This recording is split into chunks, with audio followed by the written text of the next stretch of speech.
Hello viewers, আসসালামু আলাইকুম। আল-মামুন সরকার বলছি। Object oriented PHP and design pattern টিউটোরিয়ালে সকলকে স্বাগতম। সো আজকে আমাদের প্রথম লিসন। তো আজকে আমরা অবজেক্ট ওরিয়েন্টেশন সম্পর্কে জানবো। আজকের লিসনের নাম হচ্ছে introduction to object oriented programming. আমরা দেখব যে আসলে অবজেক্ট ওরিয়েন্টেড প্রোগ্রামিংটা কি। অ্যাকচুয়ালি যদি চিন্তা করি অবজেক্ট ওরিয়েন্টেড প্রোগ্রামিং মিনস হচ্ছে অবজেক্ট ওরিয়েন্টেড, এটা একটা ফিলোসফি। আমরা যখন প্রোগ্রামিং করব, যে আমরা প্রোগ্রামিং দিয়ে আমরা কোনো অ্যাপ্লিকেশন ডেভেলপ করি, যেটা হতে পারে ওয়ার্ডপ্রেস অ্যাপ্লিকেশন অথবা লারাভেল অ্যাপ্লিকেশন অথবা নর্মালি আপনি একটা পিএইচপি ব্যবহার করে যে কোনো একটা অ্যাপ্লিকেশন তৈরি করতে পারেন।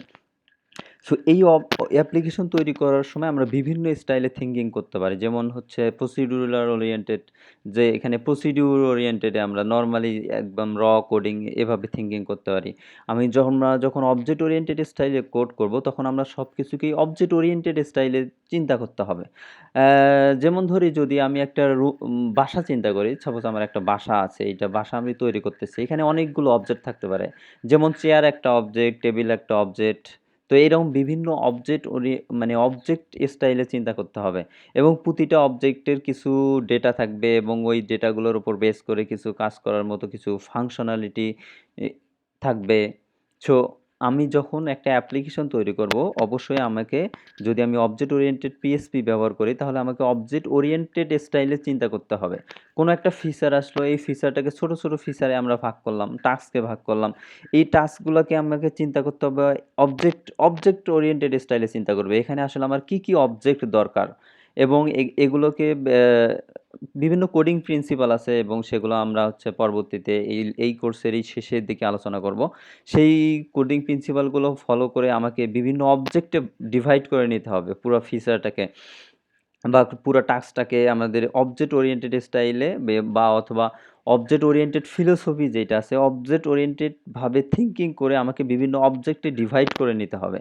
সো অবজেক্ট ওরিয়েন্টেডটা হচ্ছে মূলত অবজেক্ট ওরিয়েন্টেড শুধুমাত্র প্রোগ্রামিং না, আমি অবজেক্টকে ক্লাস করলাম, আমার কোডগুলোকে ক্লাসের ভিতর নিয়ে আমি কাজ করতেছি তা না।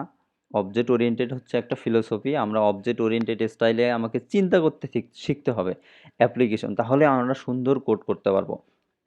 সো এখানে আমরা কিছু অ্যাডভান্টেজ দেখব কি অবজেক্ট ওরিয়েন্টেড এর অ্যাডভান্টেজ কি, আমরা কেন অবজেক্ট ওরিয়েন্টেড ব্যবহার করব। আমরা যদি নরমালি পিএইচপি তে কোড করি বা প্রসিডিউরাল ওরিয়েন্টেড প্রোগ্রামিং করি, তাহলে সমস্যা কি। তো অবজেক্ট ওরিয়েন্টেড কোড করলে অনেক কিছুই সুবিধা পাই। এর মধ্যে প্রথম হচ্ছে রিউজিবিলিটি। যেমন হচ্ছে আমার একটা ফাংশনালিটি বা যে কোনো একটা কাজ আমার কিন্তু বিভিন্ন জায়গায় প্রয়োজন হতে পারে। সেক্ষেত্রে আমরা নরমালি কাজ করলে কি হবে, আমরা এক জায়গায় কাজ করলাম, সেম কাজটা আরেকবার আরেক জায়গায় করতে হচ্ছে, ওই কাজটা সেম জায়গাতে আবার নতুন করে কোড করতে হচ্ছে। সো এখানে আমার কিন্তু কোডের যে রিইউজেবল হচ্ছে না। তো আমরা অবজেক্ট ওরিয়েন্টেডে আমরা যদি একটা, যেহেতু সেম টাস্ক সেম কাজ, আমি একটা অবজেক্ট তৈরি করে নিলাম, এই জাস্ট ক্লাস তৈরি করলাম, এই ক্লাসের অবজেক্টটা আমি বিভিন্ন জায়গায় ব্যবহার করব, আমরা যেখানেই দরকার সেখানেই ব্যবহার করব। তো আমার কি হচ্ছে, আমাদের কোডটা রিইউজেবল হচ্ছে, আমি এক কোড বারবার ইউজ করতে পারছি। তো অবশ্যই আমি অবজেক্ট ওরিয়েন্টেড কোড করার সময় মাথায় রাখবো আমার যেন কোড রিইউজেবল হয়। যদি কখনোই ডুপ্লিকেট কোড হয়, একই কোড আমি দুই জায়গায় লিখছি, দ্যাটস মিন আমি অবজেক্ট ওরিয়েন্টেডকে প্রপার ইউজ করতে পারছি না। তো এই যে বেনিফিটগুলো আছে, অ্যাডভান্টেজগুলোকে মাথায় রেখে আমাকে চিন্তা করতে হবে অবজেক্ট ওরিয়েন্টেড স্টাইলে কাজ করার জন্য। আমরা অবজেক্ট ওরিয়েন্টেডের একটা সুবিধা পাইলাম, সেটা হচ্ছে কি কোড রিইউজেবিলিটি। তারপর হচ্ছে data redundancy. Data redundancy means হচ্ছে আমার যে এখানে আমরা রিডান্ডেন্ট কোড হবে না, যে আমরা যে কোডগুলো করব কখনোই আমরা রিডান্ডেন্ট কোড হবে না। রিডান্ডেন্ট মিনস মানে ডুপ্লিকেট হবে না আমাদের ডাটা। যেমন কোনো একটা ডেটাকে নিয়ে আমার একটা ম্যানিপুলেট করতে হচ্ছে, যেমন ধরেন আমরা হচ্ছে একটা অ্যারে আছে, এটাকে সর্ট করতে হবে, তো এটাকে আমরা বারবার বিভিন্ন জায়গায় করব না, আমরা হচ্ছে এটাকে রিডান্ডেন্ট যেন না হয়, মানে ডুপ্লিকেট না হয়, আমরা হচ্ছে একবারেই ব্যবহার করব, মানে জাস্ট রিউজেবিলিটি যে ফিচারটা আছে, এটাই মূলত আমরা কোড কোডও আমাদের রিডান্ডেন্ট হবে না। আমরা হচ্ছে কোড একবার ব্যবহার করব, সেটা হচ্ছে বিভিন্ন জায়গায় ব্যবহার করব। সো রিউজেবিলিটি বা যা রিডান্ডেন্সি থাকবে না, এটা হচ্ছে একটা গুরুত্বপূর্ণ আমাদের অ্যাডভান্টেজ। তারপর হচ্ছে আরেকটা বড় অ্যাডভান্টেজ হচ্ছে কোড মেইনটেনেন্স। সো আমাদের অবজেক্ট ওরিয়েন্টেড স্টাইলে যদি আমরা কোড করি, সেই কোড কিন্তু মেইনটেনেন্স করা অনেক সুবিধাজনক। আমরা নর্মাল কোডের চাইতে অবজেক্ট ওরিয়েন্টেড কোড হচ্ছে আমরা অনেক সুন্দরভাবে মেইনটেনেন্স করতে পারবো। যেমন ধরেন আমি যদি কোড করি, এটা কোডটা হচ্ছে বিভিন্ন জায়গায় একদম এলোমেলো অবস্থায় থাকবে। যখনই আমরা হচ্ছে অবজেক্ট ওরিয়েন্টেড স্টাইলে কোড করব, তখন হচ্ছে আমার কোডটাকে মেইনটেন্যান্স করা সুবিধা হবে। যেমন ধরেন আমরা যখন অবজেক্টের নেম স্পেস ব্যবহার করব, নেম স্পেসের অধীনে আমরা ক্লাস ব্যবহার করব। সো আমরা আসলে আমরা নির্দিষ্ট একটা মানে ফ্রেমওয়ার্কের মধ্যে চলে যাচ্ছি। আমি চাইলেই এলোমেলো আমাদের কোডটা বিভিন্ন জায়গায় আমি কোথায় কোন কোড রাখলাম সেরকম করব না। যে আমরা একটা নির্দিষ্ট মানে কোডগুলাকে সুন্দরভাবে মেইনটেন্যান্স করতে পারবো। যেন কোডগুলো আসলে হিজিবিজি না হয়। অ্যাকচুয়ালি আমাদের নরমালি পিএইচপিতে কোড করলে যেইটা সমস্যা হয় হচ্ছে, তো কোডগুলো যেন আমাদের এই যে মানে হিজিবিজি না হয়, এটাকে আমরা সুন্দরভাবে মেইনটেন্যান্স করতে পারি। আরেকটা ফিচার হচ্ছে সিকিউরিটি। সিকিউরিটি মিনস হচ্ছে আমাদের দেখা যায় কোড করার সময় অনেক কিছু বিষয় আছে যেগুলো আমরা চাচ্ছি না যে আমাদের বাইরে থেকে অ্যাক্সেস দিতে। তো আমরা প্রোটেক্টেড বা প্রাইভেট করে রাখতে পারি, যেটা আমরা এনক্যাপসুলেশনের মাধ্যমে আসলে করব। তো এই যে কোডগুলা হচ্ছে আমার একটা ক্লাসের মাঝে যে কোড আছে, এই কোডগুলোকে আমাকে অ্যাক্সেস করতে হলে বা কোডগুলোকে এক্সিকিউট করতে হলে অবশ্যই আমাকে একটা কি হচ্ছে আমার একটা অবজেক্ট হয়ে যেতে হচ্ছে। সো এইটা একটা সিকিউরিটি দিচ্ছি। তারপর হচ্ছে আমরা যে ডাটা হাইডিং বা অ্যাবস্ট্রাকশন মেকানিজম আছে, এইগুলো ব্যবহার করে আমরা আমাদের কোডকে সিকিউর করতে পারি। যেমন কোনো একটা ক্লাসকে আমরা অ্যাবস্ট্রাক্ট ক্লাস করলাম, দ্যাটস মিন এটার অবজেক্ট তৈরি করা যাবে না।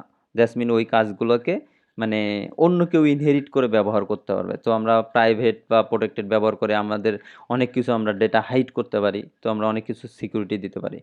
তারপর হচ্ছে ডিজাইন বেনিফিট।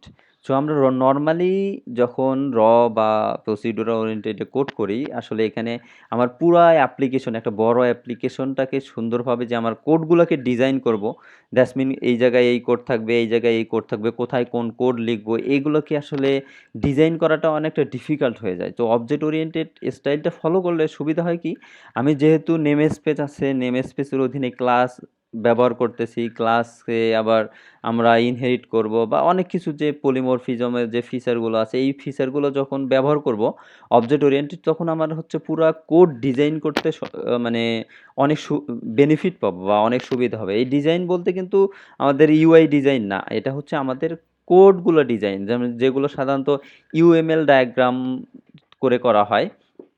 সো এইরকম আমাদের আসলে কোডগুলোকে ডিজাইন করার জন্য আমরা অবজেক্ট ওরিয়েন্টেড ব্যবহার করলে সুন্দরভাবে কোড ডিজাইন করতে পারি। আরেকটা সুবিধা হচ্ছে বেটার প্রোডাক্টিভিটি। যেহেতু আমরা কোড ডিজাইন করতে পারছি, তারপরে কোড রিইউজেবল করতেছি, আমাদের কোনো রিডান্ডেন্ট বা ডুপ্লিকেট আমার কোড থাকছে না। তো সেক্ষেত্রে অবশ্যই আমার বেটার প্রোডাক্টিভ হবে, আমার কাজগুলো কিন্তু আমি দ্রুত করতে পারবো। কারণ একই কোড আমি অনেক জায়গায় রিউজ করতেছি এবং এখানে আমি সিকিউরিটি দিচ্ছি, আমার অনেক কিছু সুবিধা পাচ্ছি, সেও আমার প্রোডাক্টিভিটি অবশ্যই বেশি হবে। তারপর আরেকটা ইম্পর্টেন্ট সুবিধা হচ্ছে ইজি ট্রাবল শুটিং। তো easy trouble shooting means suppose কোনো একটা ফিচারে আমার সমস্যা হচ্ছে, তো আমি বুঝতে পারবো এটা এই নেম স্পেসের অধীনে এই ক্লাসে গিয়ে সমস্যা, তো আমি গিয়ে ওখানে ডিরেক্ট সমাধান করতে পারছি। আর নর্মালি প্রসিডিউরাল হলে সমস্যা হবে কি, কোনো একটা জায়গায় আমি কোড করলাম, সমাধান করলাম, দেখা যায় সেম কোড আমি আর এক জায়গায় ব্যবহার করছি, সো ওই জায়গায় আমি আপডেট করলাম না, দ্যাটস মিন আমার কিন্তু প্রপার ট্রাবল শুট হলো না। তো যেহেতু আমরা এখানে কোডকে রিউজেবল করতেছি, তো আমাদের এখানে কিন্তু যে আমাদের যখনই কোনো প্রবলেম পাচ্ছি, সো সেইটাকে কিন্তু আমরা ইজিলি ট্রাবল শুট বা আমি সমস্যাটা সমাধান করতে পারছি। কারণ সফটওয়্যার ডেভেলপমেন্টের ক্ষেত্রে বাগ চলে আসাটাই স্বাভাবিক এবং বাগ আসবেই, আমাকে ট্রাবল শুট করতেই হবে, আমাকে প্রবলেমগুলোকে সলভ করতেই হবে। So object oriented style follow করলে, সো আমি যেহেতু কোড রিইউজেবল হবে, এক কোডেই আমি বারবার বিভিন্ন জায়গায় ব্যবহার করব। যদি আমি কোনো জায়গায় সমস্যা পাই, আমি এক জায়গায় সমাধান করব। দ্যাটস মিন আমি আমার প্রোগ্রামিং, আমার অ্যাপ্লিকেশনের বিভিন্ন জায়গায় যেখানে যেখানে আমাকে আমার এই কোডটুকু ব্যবহার করা আছে বা এই অবজেক্টকে ব্যবহার করা আছে, সেই জায়গায় আমি এই কোডটাকে আমার ট্রাবল শুট হয়ে যাবে। যেমন নর্মালি কোডে কি হইতো, আমাকে বিভিন্ন জায়গায় গিয়ে গিয়ে যেখানে যেখানে ব্যবহার করছে সেখানে সেখানে আমাকে মানে ট্রাবল শুট বা বাগটা ফিক্স করতে হবে। সো একটু যদি আরেকবার বলি অ্যাডভান্টেজগুলো কি, কোড রিইউজেবল, আমাকে কোডটাকে রিইউজেবল করে, জ্যাসমিন আমি একবার কোড করব, বারবার বিভিন্ন জায়গায় ব্যবহার করব। সো এখানে ডাটা রিডেন্ডেন্সি মিনস হচ্ছে আমার যে সিমিলার ফাংশনালিটিগুলা, এটা হচ্ছে মাল্টিপল ক্লাসে থাকলে আমরা এটাকে ইনহেরিট করে ব্যবহার করতে পারছি, দ্যাটস মিন আমাকে মানে রিডান্ডেন্ট কোড লিখতে হচ্ছে না। সো সাপোজ এমন ধরেন আমার একটা ফাংশনালিটি আছে, একটা ২-৩টা জায়গায় সেম ফাংশনালিটি দরকার। তো আমি সেই কমন ফাংশনালিটি নিয়ে একটা ক্লাস করলাম, এটাকে ইনহেরিট করলাম, ইনহেরিট করে আদার্স ফাংশনগুলো ব্যবহার করতেছে। তো আমার ডাটা কিন্তু রিডান্ডেন্ট হয়ে গেল। আমাদের যে আমি যে বিভিন্ন জায়গায় ডুপ্লিকেট কোড লিখতাম, এইটা লিখলাম না। আমার যে এক জায়গায় লিখে আমি বিভিন্ন জায়গায় এটাকে ব্যবহার করতেছি। দ্যাটস মিন আমাকে রিডান্ডেন্স হলো না। সো তারপর হচ্ছে কোড মেইনটেন্যান্স, যেহেতু আমরা অবজেক্ট ওরিয়েন্টেড স্টাইলে চিন্তা করব, আমার থিঙ্কিং হবে অবজেক্ট বেস, এবং হচ্ছে আমরা এখানে নেম স্পেস ক্লাস দিয়ে কোডগুলোকে সুন্দরভাবে সাজাবো। তো কোডগুলোকে আমাকে মেইনটেনেন্স করাটা অনেক সুবিধা হয়। দ্যাটস মিন এখানে হিজিবিজি কোড যেন না হয়। তো তারপর হচ্ছে বিষয় হচ্ছে সিকিউরিটি, যেহেতু আমরা হচ্ছে ডাটা হাইডিং বা অ্যাবস্ট্রাকশন ব্যবহার করে আমরা আমাদের কোডের সিকিউরিটি দিতে পারি। তারপর হচ্ছে ডিজাইন বেনিফিট, যেহেতু আমরা অবজেক্ট ওরিয়েন্টেড ক্লাস করে নেমস্পেস করে ব্যবহার করি, এবং এখানে আমরা রিইউজেবল করব এবং রিডান্ডেন্সি মেইনটেন্স করব সব কিছু। তো আমাদের কোড যে ডিজাইন করাটা, আমাদের কোডিংটা কিভাবে হবে, কোথায় কোন মডিউল থাকবে বা কিভাবে ডিজাইন করবে, এটা ডিজাইন করাটা অনেক সুবিধা হয়ে যায়। অনেক আমরা ডিজাইনের ক্ষেত্রে অনেক বেনিফিট পেয়ে থাকি। আর যেহেতু আমরা এই সুবিধাগুলো নিচ্ছি, অবশ্যই আমাদের প্রোডাক্টিভিটিগুলো বেটার হবে, এবং তারপর হচ্ছে আমাদের ট্রাবল শুটিং, আমাদের ইজি ট্রাবল শুটিং হয়ে যাবে। সো অবজেক্ট ওরিয়েন্টেড স্টাইলে কোড করতে হলে এই বিষয়গুলো মাথায় রাখতে হবে, যে আমি এগুলোর কোনোটা ভায়োলেট হচ্ছে কিনা। সেম কাজ কিন্তু আমি চাইলে ডুপ্লিকেট করতে পারি। আমার একটা কাজ আমি একটা ক্লাসে করলাম, আর একটা কাজে সেম কাজ আর একটা ক্লাসে আবার করলাম, আমি চাইলেই করতে পারি। কিন্তু আমি যদি এইটা করি, তাহলে দ্যাটস মিন এইটা আমার হচ্ছে প্রপার যে অবজেক্ট ওরিয়েন্টেড ফিলোসফি আছে, এইটার আমি এইটাকে প্রপার ইউজ করতেছি না। দ্যাটস মিন আমাকে কোড করার সময় এই বিষয়গুলোকে কিন্তু মাথায় রাখতে হবে। আর এগুলোকেই সুন্দরভাবে ভালোভাবে ব্যবহার করার জন্যই ডিজাইন প্যাটার্ন বা কোডিং প্রিন্সিপালগুলো চলে আসে। কারণ আমরা নর্মাল অবজেক্ট ওরিয়েন্টেড যে ফিচারগুলো আছে, এগুলো ব্যবহার করে অবজেক্ট ওরিয়েন্টেড যে ফিলোসফি আছে, এটাকে ইজিলি ভায়োলেট করতে পারি। তো এটাকে ভায়োলেট না করার জন্য, এটাকে সুন্দরভাবে অ্যাচিভ করার জন্য ডিজাইন প্যাটার্ন এবং কোডিং প্রিন্সিপালগুলো আমাদের জানা দরকার, যেগুলো আমরা হচ্ছে পরবর্তী লিসনে জানবো। তারপরে কিছু কমন ফিচার যেগুলো আছে অবজেক্ট ওরিয়েন্টেড প্রোগ্রামিং আমাদের প্রোভাইড করে থাকে, এর মধ্যে প্রথম হচ্ছে অ্যাবস্ট্রাকশন। অ্যাবস্ট্রাকশন মিনস হচ্ছে এখানে কোনো মানে জাস্ট সিগনেচার থাকবে, মানে কি কি করতে হবে জাস্ট শুধু অ্যাবস্ট্রাক্ট লেভেলের কথাবার্তা মানে অ্যাবস্ট্রাক্ট লেভেলের মানে ডিক্লারেশন থাকবে, কোনো ডেফিনেশন থাকবে না। এইটা হচ্ছে অ্যাবস্ট্রাকশন। আমরা হচ্ছে অ্যাবস্ট্রাক্ট ক্লাস অথবা ইন্টারফেস ব্যবহার করে এই অ্যাবস্ট্রাকশন মানে অ্যাচিভ করতে পারি। দ্যাটস মিন হচ্ছে আমাদের অ্যাবস্ট্রাকশনে দেয়া বলা থাকবে যে আমার একটা ক্লাস দরকার, একটা অবজেক্ট দরকার, যেটাতে এই ফাংশনালিটিগুলো থাকবে। দ্যাটস মিন এটা এখানে কোনো ডিক্লার নাই, মানে কোনো কিছু বডি নাই, মানে ফাংশনাল কাজ করবে না, কিন্তু জাস্ট ডিক্লারেশন থাকবে এখানে। অ্যাবস্ট্রাক্ট এই মানে এ বি সি ডি বা বিভিন্ন যে কাজগুলো করবে, এটা হচ্ছে অ্যাবস্ট্রাকশন। তারপরে এনক্যাপসুলেশন। এনক্যাপসুলেশন হচ্ছে এখানে ক্যাপসুলেশন শব্দটা আসছে হলো ক্যাপসুলেট থেকে। ক্যাপসুলেট মানে হচ্ছে মোড়ানো, যে আমার কোডগুলোকে আছে, আমি এখানে কোডগুলোকে ক্যাপসুলের মতো করে মোড়ায় রাখবো। দ্যাটস মিন হচ্ছে একটা এনক্যাপসুলেট করে রাখবো। বাইরে থেকে অ্যাক্সেস করতে হলে নির্দিষ্ট একটা গেটওয়ের মাধ্যমে অ্যাক্সেস করতে পারবে। যেমন আমি যদি নর্মালি চিন্তা করি, আমি কোডগুলোকে আমি ফাংশনের ভিতর রাখলাম, এটাও একটা এনক্যাপসুলেট। আমি ফাংশনের ভিতর দিয়ে রাখলাম, আমাকে ফাংশন ছাড়া আমি অ্যাক্সেস করতে পারবো না। তারপর আমি যদি কোডগুলোকে একটা ক্লাসের ভিতর রাখি, ক্লাস, তো এটা একটা আমার এনক্যাপসুলেট করে দিল, জাস্ট মিন আমার কোডগুলোকে একটা ক্লাসের ভিতর সে ক্যাপসুলেট করে দিল। তারপর অনেকগুলো ক্লাস আমি একটা নেম স্পেসের অধীনে রাখলাম, এটাও এক এনক্যাপসুলেশন, যে আমার কোডগুলোকে একটা নেম স্পেসের মধ্যে এনক্যাপসুলেট করে রাখলো। তারপর হচ্ছে এই যে আমার কোডগুলো আছে বিভিন্ন একটা ক্লাসের ভিতরের যে কোডগুলো, এগুলোকে আমরা প্রাইভেট, পাবলিক, প্রোটেক্টেড ব্যবহার করলাম। এটাও কিন্তু একটা, এটার মাধ্যমে আমরা এনক্যাপসুলেশন যে ফিচারটা, এটা আমরা কিন্তু অ্যাচিভ করতে পারি। কোনো একটা ফাংশনালিটি আমার হচ্ছে, এটা আমার ক্লাসের অবজেক্ট থেকে অ্যাক্সেস করার দরকার নেই, কিন্তু হচ্ছে আমার যে ক্লাস আছে, ক্লাসের ভিতরে আমার দরকার, আমার ফাংশনালিটিটা দরকার, কয়েক জায়গায় দরকার, কিন্তু এটা হচ্ছে বাহির থেকে কেউ যেন অ্যাক্সেস করতে না পারে। এটাকে আমি প্রাইভেট করে দিলাম, দ্যাটস মিন এটাও কিন্তু এক প্রকার এনক্যাপসুলেট হয়ে গেল। দ্যাটস মিন এটাকে আমি বাইরে থেকে অ্যাক্সেস করতে পারছি না, যে আমাদের কোডগুলোকে আমি হচ্ছে এনক্যাপসুলেট করে রাখতে পারবো। দ্যাটস মিন এখানে যাওয়ার জন্য একটা নির্দিষ্ট ওয়ে থাকবে, এছাড়া আমি যে কোনো যেমন ইচ্ছা তেমনভাবে আমি ব্যবহার করতে পারবো না।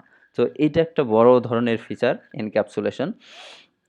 তারপর হচ্ছে ইনহেরিটেন্স। ইনহেরিটেন্স মিন্স উত্তরাধিকার সূত্রে পাওয়া, দ্যাটস মিন হচ্ছে আমরা ক্লাসকে ইনহেরিট করতে পারি। যদি এমন হয় কোনো একটা ক্লাসের ফিচার, ২-১টা ফাংশনালিটিস এইটা হচ্ছে কয়েকটা আদার্স ক্লাসে দরকার। তো মানে সাপোজ ৩টা বা ৪টা ক্লাস আছে, সেম ফাংশনালিটি আমার ৪টা ক্লাসে দরকার। সো আমি কি ৪টা ক্লাসে বারবার লিখবো? তাহলে তো আমার কোড ডুপ্লিকেট হয়ে গেল। তো আমি রিউজেবলই হলো না। আমাদের ডাটা রিডান্ডেন্সি মেইনটেন্স হলো না। রিডান্ডেন্ট হয়ে গেল। তো এইটাকে আমি কি করতে পারি? আমি এই যে কমন ফিচার নিয়ে একটা ক্লাস তৈরি করলাম, এটাকে আমরা ইনহেরিট করব। অন্যান্য যা ক্লাসগুলো আছে, এই কমন ফিচার ওয়ালা ক্লাসটাকে তারা ইনহেরিট করবে এবং ইনহেরিট করার পর সে ওই যে ইনহেরিটেড বা প্যারেন্ট ক্লাস থেকে যে আমার ফিচারগুলো ছিল, যে কাজগুলো ছিল, সেগুলো সে ইনহেরিট করে ব্যবহার করতে পারবে।